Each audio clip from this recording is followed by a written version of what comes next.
Hello my dear students, welcome back to Professional Business Skills 51th session. ഇന്ന് നമ്മൾ ഈ ഒരു സെഷനോട് കൂടിയിട്ട് നമ്മുടെ chapter 3 business data analysis complete ചെയ്യാണ്. നമ്മളിത് ആദ്യം നോക്കാൻ പോകുന്നത് ഇൻ്റലിജൻറ്റ് ഏജൻറ്റ്സ്. നമ്മൾ കഴിഞ്ഞ ക്ലാസ്സിൽ ഇൻ്റലിജൻറ്റ് ഏജൻറ്റ്സിനെ കുറിച്ച് പഠിച്ചിരുന്നു. ആ ഇൻ്റലിജൻറ്റ് ഏജൻറ്റ്സിൻ്റെ അഡ്വാൻസ് നമ്മുടെ ബയ്യേഴ്സിന്, ഓൺലൈൻ ഷോപ്പിംഗ് നടത്തുന്ന ബയ്യേഴ്സിന് എന്തൊക്കെ അഡ്വാൻറ്റേജസ് ഉണ്ടെന്ന് നോക്കാം.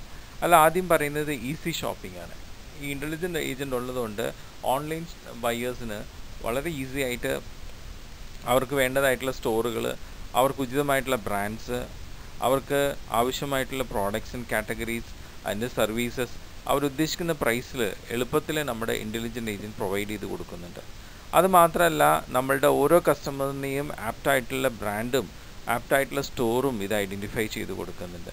അപ്പോൾ അങ്ങനെയൊക്കെ വരുമ്പോൾ ശരിക്കും നമ്മുടെ കസ്റ്റമേഴ്സിന് ഓരോ സൈറ്റിലും പോയി തിരഞ്ഞു നോക്കാതെ എളുപ്പത്തിൽ പ്രോഡക്ട്സിനെ തമ്മിൽ കമ്പയർ ചെയ്യാനായിട്ട് പറ്റുന്നുണ്ട്. പിന്നെ അതുപോലെ നമ്മുടെ ഒരു വെബ് ഷോപ്പിംഗ് എന്ന് പറയുന്നത് ഈ ഇൻ്റലിജൻറ്റ് ഏജൻ്റ് ഉള്ളതുകൊണ്ട് വളരെ ട്രാൻസ്പെറൻ്റ് ആയിട്ട് മാറുന്നതുകൊണ്ട് നമുക്ക് കോമേഴ്സിൻ്റെ കോസ്റ്റും കുറയുകയാണ്. പിന്നെ ഇതിലൊക്കെ ഉപരി നമ്മൾ നോക്കുകയാണെങ്കിൽ നമ്മളുടെ ഈ പറയുന്ന ഇൻ്റലിജൻറ്റ് ഏജൻറ്റ് ശരിക്കും ഒരു സെല്ലറുടെ റെപ്രസെൻറ്റേറ്റീവായിട്ട് ആക്ട് ചെയ്യുകയാണ് ചെയ്യുന്നത്. അപ്പോൾ അതിൻ്റെ രീതിയിൽ നമ്മുടെ ഈ ഇൻ്റലിജൻറ്റ് ഏജൻറ്റ് സെല്ലറിന് വേണ്ടിയിട്ട് ബയ്യർക്ക് പ്രോഡക്ട്സ് പ്രൊവൈഡ് ചെയ്ത് കൊടുക്കുന്നുണ്ട്, സർവീസസ് പ്രൊവൈഡ് ചെയ്ത് കൊടുക്കുന്നുണ്ട്, സെയിൽസ് അഡ്വൈസസ് കൊടുക്കുന്നുണ്ട്. പിന്നെ ഈ പറയുന്ന കസ്റ്റമേഴ്സിന് എന്തെങ്കിലും പ്രോബ്ലം ഉണ്ടെങ്കിൽ അത് സോൾവ് ചെയ്ത് കൊടുക്കും. അതുപോലെ തന്നെ കസ്റ്റമറിനൊപ്പം നിന്നുകൊണ്ട് കസ്റ്റമേഴ്സിനെ മനസ്സിലാക്കി നമ്മുടെ മാർക്കറ്റ് ഷെയർ എത്രമാത്രം ചേഞ്ച് ചെയ്യുന്നുണ്ട്, ഓക്കെ, നമ്മുടെ കസ്റ്റമറിനെ കുറിച്ച് മനസ്സിലാക്കാനായിട്ട് കുറച്ചുകൂടി കോമ്പറ്റീറ്റീവ് ആയിട്ടുള്ള നോളേജ് ഡേറ്റ മൈനിങ്ങിലൂടെ ഫോം ചെയ്ത് അങ്ങനെ നമ്മുടെ കസ്റ്റമറിൻ്റെ ഒരു ഏജൻ്റായിട്ട് കൂടി നമ്മളുടെ ഇൻ്റലിജൻറ്റ് ഏജൻറ്റ് നിലകൊള്ളുകയാണ് ചെയ്യുന്നത്. ഓക്കെ,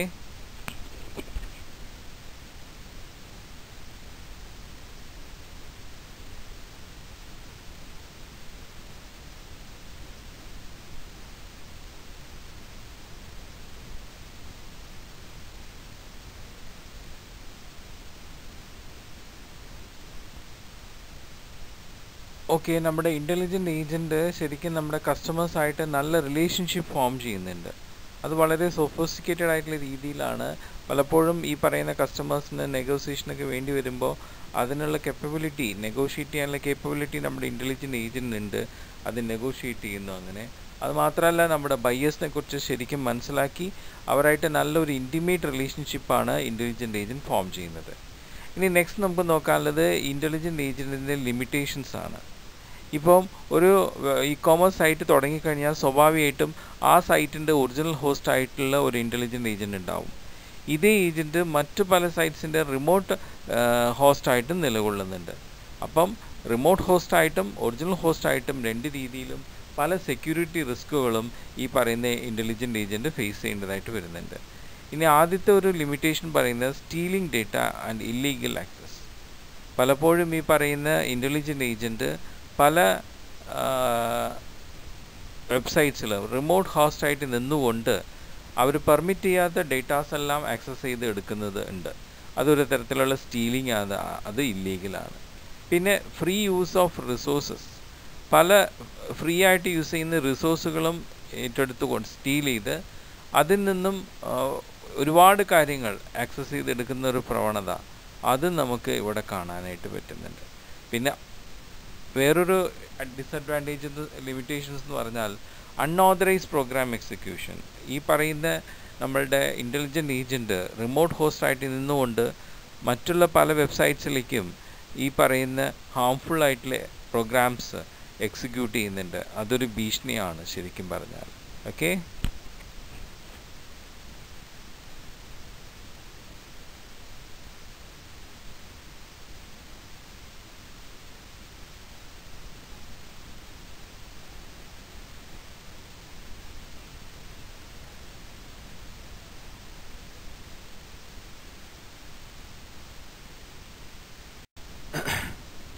അപ്പം അങ്ങനെയുള്ള ടോർജൻ ഹോഴ്സസ് ഒക്കെ ഇപ്പോൾ വളരെ ഫ്രീക്വൻ്റ് ആയിട്ട് യൂസ് ചെയ്യുന്നതായിട്ട് കാണാം. പിന്നെ അതുപോലെ data striping or alteration by server.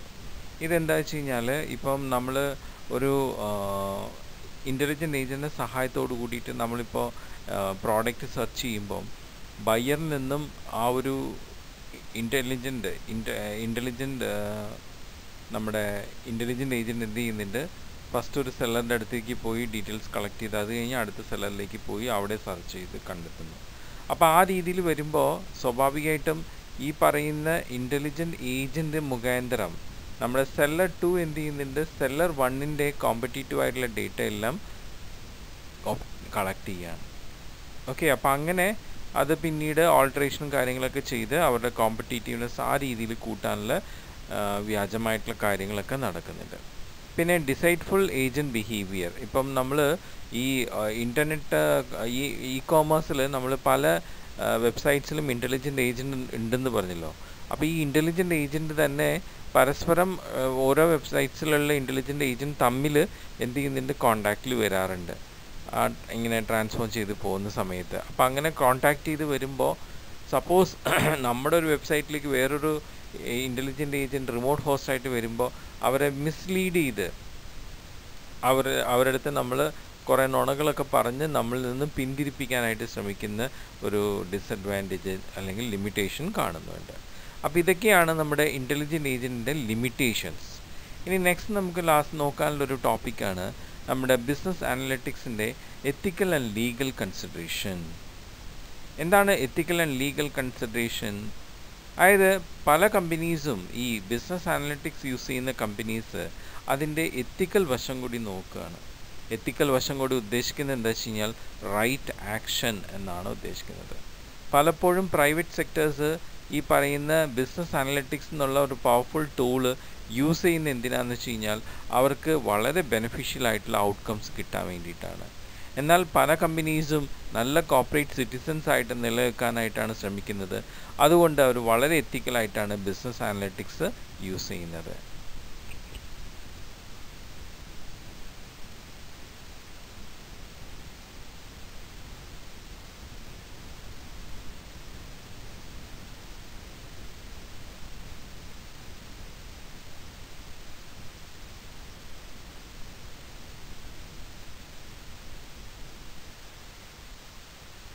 എത്തിക്കൽ കൺസിഡറേഷനോട് കൂടിയിട്ടുള്ള ബിസിനസ് അനലിറ്റിക്സിനാണ് വളരെ ഇമ്പോർട്ടൻസ് ഉള്ളത്. അതുകൊണ്ട് തന്നെ പല ബിസിനസ് കൺസേൺസും ഇപ്പോൾ എത്തിക്കൽ സ്റ്റാൻഡേർഡ്സ് ഫോം ചെയ്യുന്നതായിട്ട് കാണപ്പെടുന്നുണ്ട്. ഇതിൻ്റെ എവിഡൻസ് നോക്കുകയാണെങ്കിൽ പല കോർപ്പറേറ്റ് ബിസിനസ്സുകളും അവരുടെ മോറൽ സർക്കിളിലൂടെ ഈ പറയുന്ന എത്തിക്കൽ സ്റ്റാൻഡേർഡ്സ് ഡെവലപ്പ് ചെയ്യുന്നതായിട്ട് കാണാം. ഇത് മാത്രമല്ല, നമ്മളുടെ സോഷ്യൽ സയൻസ് റിസർച്ച് കണ്ടെത്തുന്ന ചില കാര്യങ്ങൾ എന്താണെന്ന് വെച്ച് കഴിഞ്ഞാൽ നല്ല പല ഓർഗനൈസേഷൻസും അവരുടെ നല്ല റെപ്യൂട്ടേഷന് വേണ്ടിയിട്ട് അവരെപ്പോഴും ചൂണ്ടിക്കാണിക്കുന്നത് അവരുടെ എത്തിക്കൽ കൺസിഡറേഷനോട് കൂടിയിട്ടുള്ള ബിസിനസ് അനലിറ്റിക്സിനെയാണ്. കാരണം ഗ്ലോബലായിട്ട് അവർ ബിസിനസ് നടത്തുന്ന സമയത്ത് ആ ഗ്ലോബൽ ഓപ്പറേഷൻസ് പ്രോപ്പറായിട്ട് മാനേജ് ചെയ്യാനും അതിൽ നിന്നും നല്ല ബെനിഫിറ്റ്സ് നേടാനായിട്ടും തീർച്ചയായിട്ടും അവർക്ക് എത്തിക്കൽ കൺസിഡറേഷനോട് കൂടിയിട്ടുള്ള ബിസിനസ് അനലിറ്റിക്സ് ഉണ്ടെങ്കിൽ മാത്രമേ പറ്റുള്ളൂ. അപ്പോൾ ഇങ്ങനെയുള്ള ഗ്ലോബലൈസ്ഡ് ആയിട്ടുള്ള കമ്പനീസ് അവർ standard of governance, transparency, privacy, security, quality ഇതെല്ലാം മെയിൻറ്റെയിൻ ചെയ്യുന്നത് പല കൺട്രീസിലുള്ള പല ഓർഗനൈസേഷൻസുമായിട്ട് ഇൻ്റർമിംഗിൾ ചെയ്തിട്ടാണ്. അപ്പോൾ അങ്ങനത്തെ ഒരു സാഹചര്യത്തിൽ തീർച്ചയായിട്ടും എത്തിക്കൽ കൺസിഡറേഷനോട് കൂടിയിട്ടുള്ള ബിസിനസ് അനലിറ്റിക്സ് അനിവാര്യമാണ്. ഇങ്ങനെ ഉള്ള ഒരു ബിസിനസ് അനലിറ്റിക്സ് ഉണ്ടെങ്കിൽ മാത്രമേ നമ്മളുടെ ബിസിനസ് പാർട്ട്നേഴ്സായിട്ട് നല്ല റിലേഷൻഷിപ്പും ഗ്ലോബലൈസ്ഡ് ആയിട്ടുള്ള നമ്മുടെ കസ്റ്റമേഴ്സുമായിട്ട് നല്ല റിലേഷൻഷിപ്പും ഫോം ചെയ്യാൻ പറ്റുള്ളൂ. ആ ഒരു എത്തിക്കൽ കൺസിഡറേഷനോട് കൂടിയിട്ടുള്ള ബിസിനസ് അനലിറ്റിക്സിന് മാത്രമേ ലീഗൽ എൻഫോഴ്സ്മെൻറ്റും ഉണ്ടാവുകയുള്ളൂ.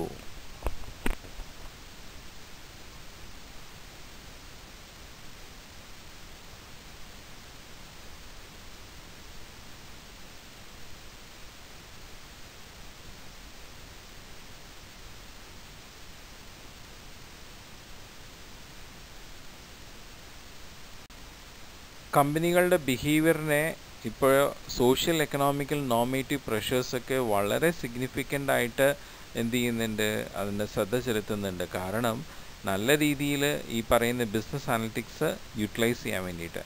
അപ്പോൾ അതുകൊണ്ട് തന്നെ കമ്പനീസ് എത്തിക്കലായിട്ടും ലീഗലായിട്ടും പല കൺസിഡറേഷൻസും ഫോളോ ചെയ്യേണ്ടതായിട്ട് വരുന്നുണ്ട്.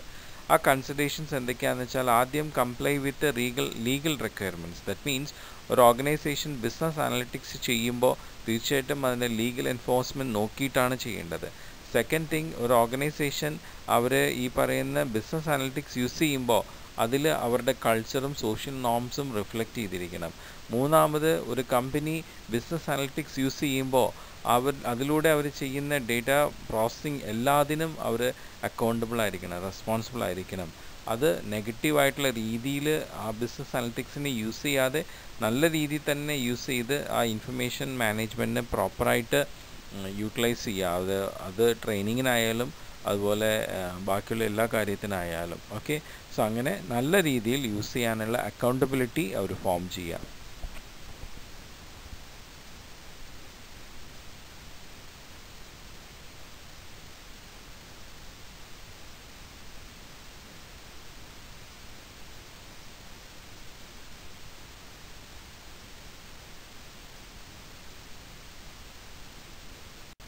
ഓക്കെ, നമ്മുടെ ബിസിനസ് അനലിറ്റിക്സ് ബിസിനസ് കൺസേണിൽ യൂസ് ചെയ്യുമ്പോൾ അത് എങ്ങനെ യൂസ് ചെയ്യണം, ഏത് രീതിയിൽ യൂസ് ചെയ്യണം എന്നൊക്കെ ഉള്ളത് നമ്മളുടെ സ്റ്റേക്ക് ഹോൾഡേഴ്സിൻ്റെ ഇൻട്രസ്റ്റും കൂടി അനുസരിച്ചിട്ട് വേണം നമ്മളത് യൂട്ടിലൈസ് ചെയ്യാനായിട്ട്.